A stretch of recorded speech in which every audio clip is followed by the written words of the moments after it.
All right, so we're diving into a tricky topic today that a lot Yeah. of people are dealing with right now, Yeah. which is finding an affordable small apartment in a city. Right. And these days Hmm. it's not easy. No, It feels like every time I look at rents, I'm like, what is going I on? know. But you shared this really interesting guide with us, and Yeah. we thought it'd be fun to just kind of go through it and see what kind of advice it has Yeah. and kind of unpack some of these strategies. So hopefully our listeners can find that perfect small apartment I hope so. without, Yeah. completely breaking the bank. Absolutely. And I think this guy does a really good job of getting into like the nitty gritty of like, Yeah. why are rents so high in cities? Right. And then how do we actually find those diamonds in the rough? Yeah, well, that's what I thought was interesting because it wasn't just a bunch of like tips, is like Yeah. really getting into the why. So, and then that hopefully helps you make better decisions along the way. Totally. So let's start with the why. Like, what are the main things that are driving up those rental prices? So I think it always starts with this fundamental concept. Mm-hmm. And it sounds basic, but I think people forget about it, which is supply and demand, Yeah. right? So if you have a ton of people who want to live in a certain area Mm-hmm. and there just aren't enough apartments to go around, Right. that drives the prices up. Yeah. Simple economics. Yeah. I mean, it makes sense. Yeah. But yeah, I think sometimes you get so caught up Yeah, in the whole process that you forget about the bigger picture. for sure. But the guide also really emphasizes the importance of location. Location, location, Yeah, location. that's right. Huge. And yeah, the guide even gives a couple of examples of average rent. Oh, really? So, say you're looking in a downtown area Yeah. versus a suburban area versus the outskirts. Right. And it shows how drastically those prices can differ. I mean, that's pretty obvious, I guess, when you think about it, but Yeah. it's good to see it laid out like that. It is. It's good to have those concrete numbers because then you can start thinking about like, Right. okay, what am I willing to compromise on? Yeah. Am I willing to be further out to save some money, Right. or do I really need to be in the heart of it all? Yeah. And then, there's also the whole economic climate to think about The economy? because that can have a huge impact on rental prices. Huge. And I think, this is something that maybe we don't always consider as much. Yeah. But, if the economy's doing well, people have jobs. Mm-hmm. They're feeling good. Yeah. Landlords can charge more. Right. It's like they get away with it. Everything else, right? It's supply and demand again. Yeah. But then when the economy slows down, Right. you might actually see some of those rents stabilize Mm-hmm. or even dip a little bit because landlords are more concerned about keeping their units filled, Right. and they might be more open to negotiation. Okay. So that's something to keep in mind as well. Wow. I never really thought about it that way, Yeah. but it makes total sense. Yeah. So, okay, so we've got a little bit of a better understanding now of like those market forces, Mhm. but let's get down to like the actual how to. How Yeah. do we actually find Yeah. these affordable apartments? So this is where the guide gets really practical. And, thank goodness. Yeah. We live in an age where we have all these online resources, all Yeah. these websites and apps that can really help us with our apartment search. Yeah. But I think the key is using them effectively. Oh, yeah. I've spent hours Oh, me too. on those websites just scrolling and scrolling and scrolling. The endless scroll. Yeah, and then you kind of forget what you were even looking at. Totally. So, yeah, using them effectively, I think, is key. So the guide emphasizes using filters, right? So really narrowing down your search Yeah. based on your absolute must-haves. Right. So what's your budget? Hmm. How many bedrooms do you need? Yeah. What location are you looking for? Yeah. And then, maybe you can start playing around with some of the other amenities. Okay. But really try to narrow it down from the beginning. Yeah. So, yeah, don't just go on there and be like, Yeah. ooh, that looks nice. Exactly. Let me just keep looking. But be strategic about it. Okay. But, one other thing that I think is really valuable is Yeah. don't limit yourself to just those big listing websites. Oh, okay. Dig a little deeper, Mm-hmm. check out some local forums, Mm-hmm. community boards, Mm-hmm. even social media groups sometimes. Right. You can find some real hidden gems. Yeah. I like that because it's kind of like those restaurants that aren't on like the main, Yeah. review sites. Like that. They're like the little hole in the wall The places. little digging. Right. Yeah. But once you have a few, contenders, Yeah. it's time to really shift your focus to the neighborhood. The neighborhood, for sure. And I feel like a lot of people kind of forget about that. They're so focused on like I know. the apartment itself Right. that they don't think about, Yeah. what's it like to actually live in that area.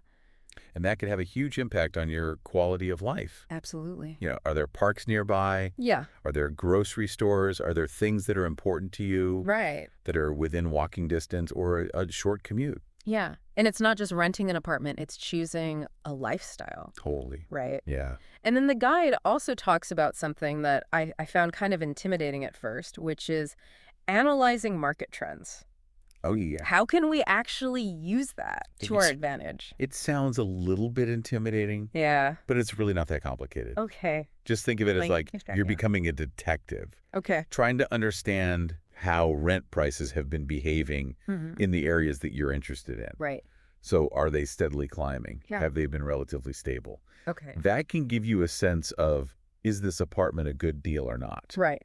And there are actually websites out there that will give you like free market reports Really? to help you sort of Ugh. decode all of that. All right. So we've done our research. We Mhm. found some promising neighborhoods. We're Right. like mini experts on market trends. We got this. Okay. So now comes the fun part, Yeah. negotiating. Oh, yeah. Let's talk about that. So this is where it gets really interesting. Okay. The guide reveals the power of timing, Okay. and it's not what you might expect. Right. So forget the summer rush when everyone's trying to move. Right. Instead, think about embracing a winter move. Wait, really? Yeah. Who wants to move in the winter? Less people. Oh, okay. And that's the point. Okay. The guide calls this like the off-peak season. Okay. So when the demand is lower, landlords are often more eager to fill those units. Right. And they may be willing to negotiate on rent or offer some incentives Okay. because they're more worried about vacancy rates. So it's like shopping during the off season. Exactly. You get the better deal. You get the deals. Okay. That makes sense. Yeah. But what if you're in like a really competitive market Yeah. where it seems like every apartment is just Wow. gone like that? Snapped up. Does the guide have any It does. tactics for that? It does. Well. So one thing they encourage you to do is look for new buildings that are opening. Okay. So new buildings mean more competition. Oh, okay. And that can work in your favor. So you're kind of using the new... Yeah. The new kid on the block. Yeah, Exactly. to your advantage. Leverage it. Okay. So let's say you find a comparable apartment in a new building Yeah. that has better terms or lower rent. Mm-hmm. You can use that as leverage when you're talking to landlords in existing buildings. They don't want to lose tenants to the competition, Right. especially in a slower market. Yeah. So you kind of have to be a little bit sneaky. A little bit, yeah. All right. Be strategic. So let's talk about negotiation beyond just the monthly rent. Okay. Are there other lease terms that we can actually negotiate? There are more than you might think. Okay. So one example is the security deposit, Right. which is usually a big chunk of change. Yeah, like 2 months rent or something. Often 2 months rent. Yeah. Yeah. But the guide suggests using your good credit history Okay. to your advantage. Yeah. So landlords are often more likely to offer a reduced deposit Right. if they see that you're a responsible tenant. So it pays to be financially responsible. Literally. Yeah. Yeah. But what about those rent increases? Uh, Is there any way to protect yourself from those? so this is tricky, Yeah. but the guide offers some hope. Okay. So some leases have clauses that will lock in your rent for a specific period. Which can be a lifesaver Right. in a market where rents are going up all the time. Yeah, so it's like a temporary shield Exactly. against rent hikes. Exactly. But even with those clauses, Yeah. landlords can still raise the rent They can. when it's time to renew. Right. And here's where the guide gets really interesting. Yeah. It suggests that if you're facing a really steep rent increase, Mm-hmm. when it's time to renew, Yeah. you might actually want to consider Okay. moving to a smaller town Interesting. where the rental regulations might be Yeah. more tenant friendly. Yeah. I mean, that's a big move. It's a big move. But right? it could be a game changer It could be. for some people, Yeah, for some people. especially if affordability is your top priority. Right. It's all Uh, about weighing your options Yeah, and figuring out what aligns best with your lifestyle and your budget. right. And sometimes a change of scenery can be a good thing. Yeah. You know- So Okay, I'm really liking these insights so far. We've Mhm. covered a lot, Yeah.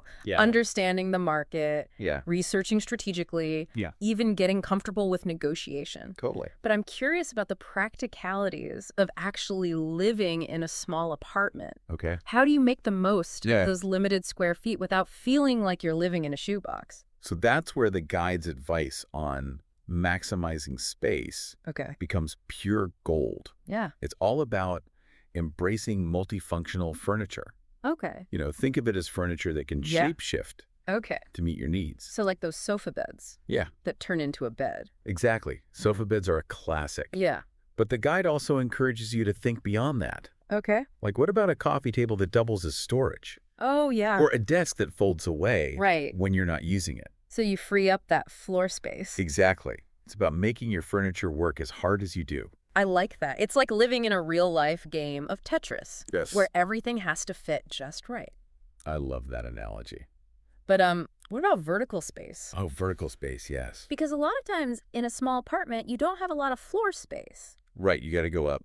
but you might have high ceilings. So the guide is a big fan of utilizing every inch Okay. from floor to ceiling. So like tall bookshelves. Yes, tall bookshelves, Mm. shelving units. Okay. Really maximize that vertical space. And then what about like those over-the-door organizers? Oh, those are a lifesaver Yeah. for shoes, for accessories, for cleaning supplies. Yeah, I have one of those for like my cleaning stuff. Yeah, they're great. Okay, so we're like officially pros at maximizing space now. We got this. But even if we manage to like cram all of our stuff into our tiny apartment, Right. there's still the whole issue of budgeting, Right. right? Because there are all these costs that come with renting. So how do we kind of anticipate those and make sure that we don't have any like financial surprises? So this is where a solid budgeting strategy Okay. comes into play. And the guide actually recommends the 50-30-20 rule. Okay. Break that down for me. I've heard of that, but I'm Yeah. not sure I totally understand. Okay, so 50% of your after-tax income Okay. goes to your needs. Okay. So rent, utilities, Yeah. groceries, transportation, all the essentials. Yeah. 30% goes to your wants. Okay. So that's like your dining out entertainment, Okay. shopping hobbies, travel, Yeah, fun stuff. the fun stuff. Yeah. And then 20% goes to savings and debt repayment. Okay. So it's all about allocating your income in a way that makes sense for you. I like it. It's like giving every dollar a job. Exactly. Yeah. But how can we use this rule specifically when we're apartment hunting? So I think, when you're apartment hunting, you might need to adjust those percentages a little bit. Okay. So maybe temporarily, Right. you're putting more towards your needs. Right. Maybe you're saving up for a security deposit. Yeah. Or first and last month's rent. So you Right. might have to cut back on some of those wants for a little bit, Right. but it'll put you in a stronger financial position. Right. So you're kind of making a Yeah. strategic decision Exactly. to set yourself up for success. Totally. But, even with a budget, there are always those extra expenses Oh, yeah, those hidden costs. that kind of sneak up on you. No. What are some of the common ones that we should be aware of? So utilities are a big one. Right. And those can vary a lot depending on where you live And how much you use. and how much you use. Exactly. Yeah. So it's worth doing some research Okay. to get a sense of what those average utility costs are Okay. in your area so you can budget accordingly. So like electricity, water, gas, internet. All of that, yeah. Yeah. And then transportation costs are another big one, Oh, yeah. Especially in a city especially in a city. where you might be relying on public transportation. Right. Or if you have a car, you got to think about parking. It can be Ridiculous. ridiculous in some cities. Yeah. It's like paying rent for your car. I know, it's crazy.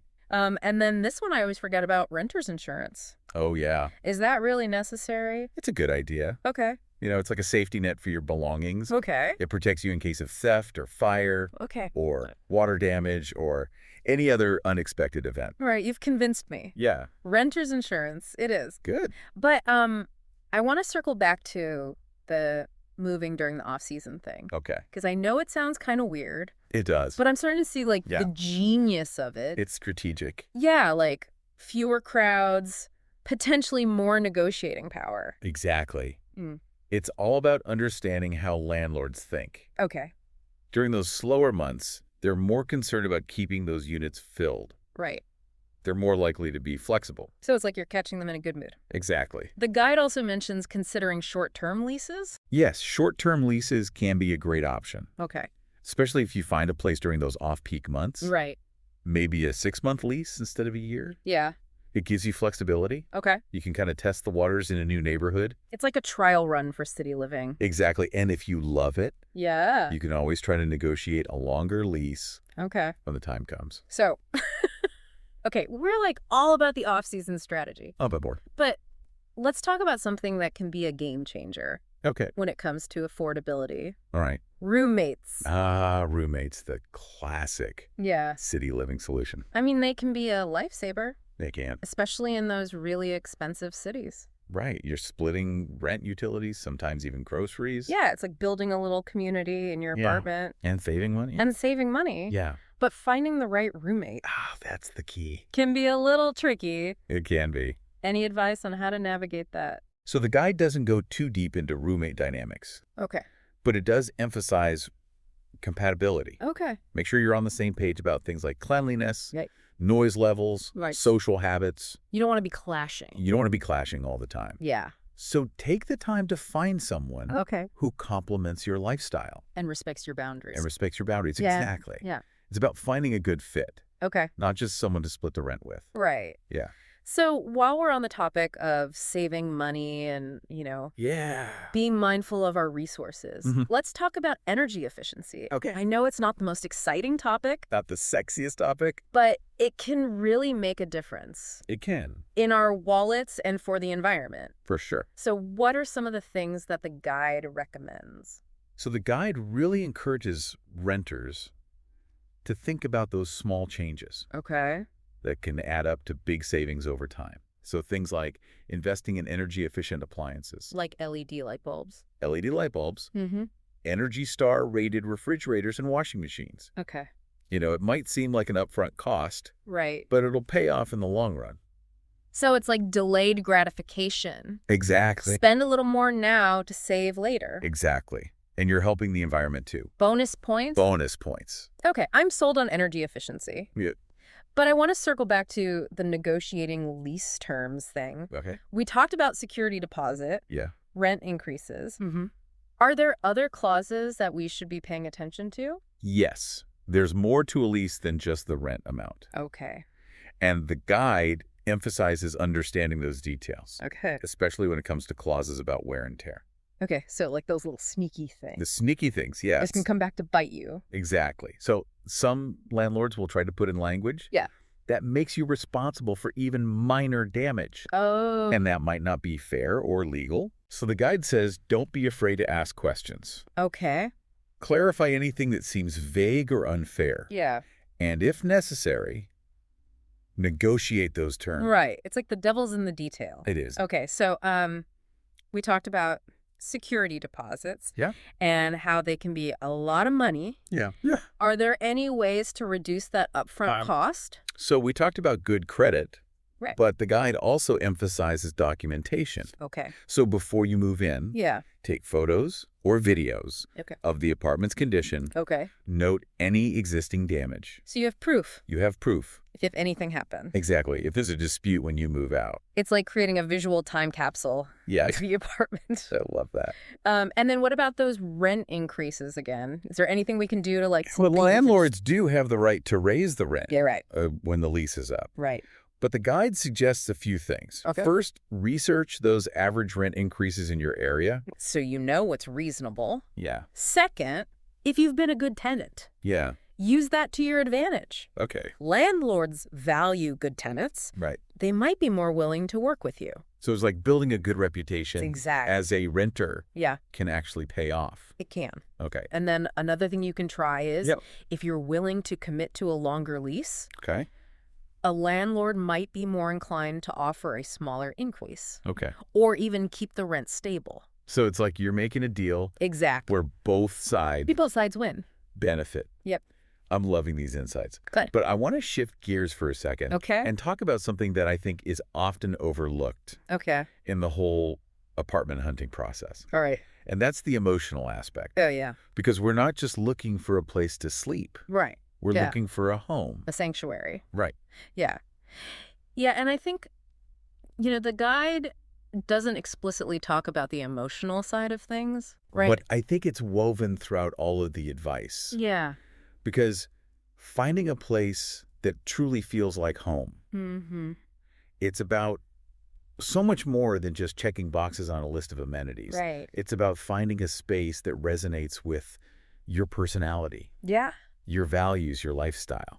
So it's not just about square footage Right. and closet space. No, it's about finding a place that makes you feel Yeah.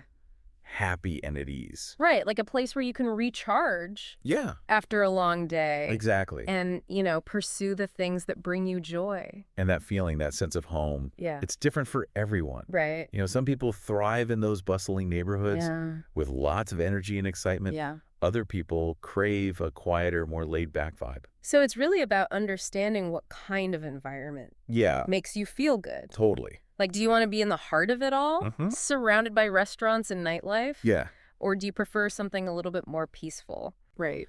And that's where I think the guide's advice about neighborhood research Yes. is so important. So important. It's about taking the time to explore different areas, Mm-hmm. soak in the atmosphere, Yeah. and really ask yourself, does this feel right? Does it spark joy?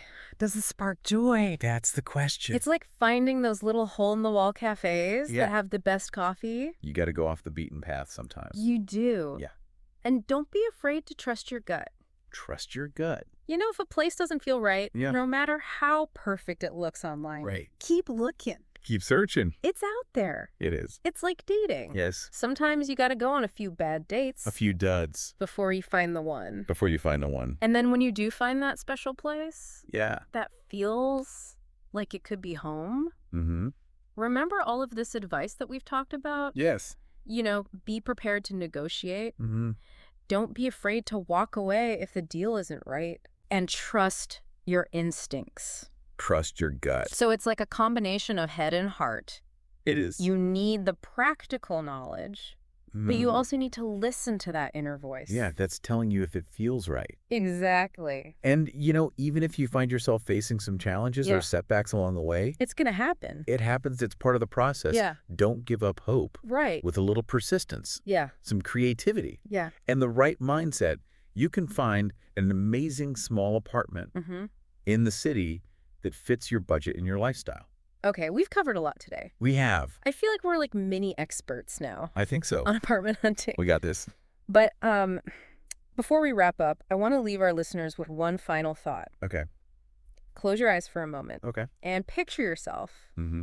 in your ideal small city apartment. I like it.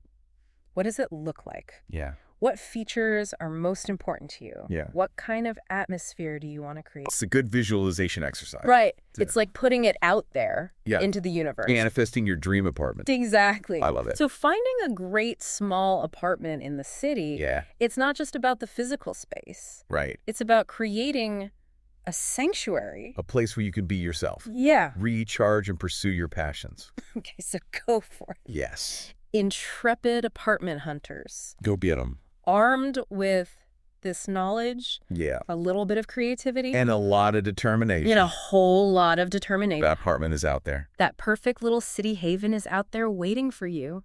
Happy hunting. Happy hunting.